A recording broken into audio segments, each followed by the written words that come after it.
Depuis sa nomination au ministère de l'Intérieur, c'est la première fois que Gérald Darmanin se rend à Marseille. Aujourd'hui, dans les quartiers nord, il confirme le renfort de 100 policiers par an pendant 3 ans.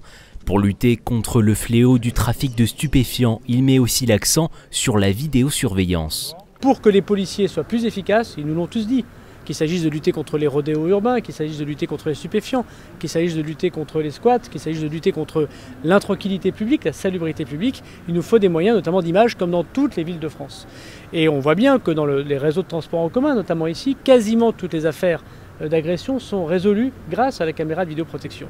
Donc je vais dire au maire de Marseille que nous sommes tout à fait prêts à l'accompagner. Nous connaissons les difficultés financières qu'il peut avoir, notamment parce qu'il y a encore 1 million d'euros que nous pouvons mettre dans les caisses de la ville de Marseille pour pouvoir mettre ces caméras de vidéoprotection.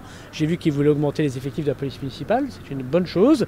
Et nous devons, sans idéologie, aller vers les caméras de vidéoprotection parce qu'elles ne résolvent pas tout, ces caméras.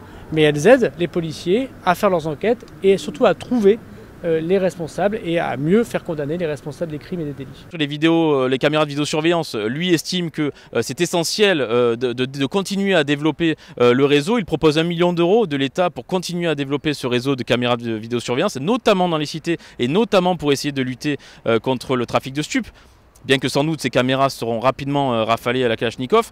Et la mairie de son côté, elle l'avait promis dans son programme du printemps marseillais, estime qu'il faut faire un moratoire, c'est-à-dire se poser et réfléchir au nombre de caméras, à leur emplacement, à leur utilité, pour ensuite décider si on continue ou pas son développement ou si on fait avec les 1500 qui sont déjà en service à Marseille, mais en les orientant peut-être un peu mieux.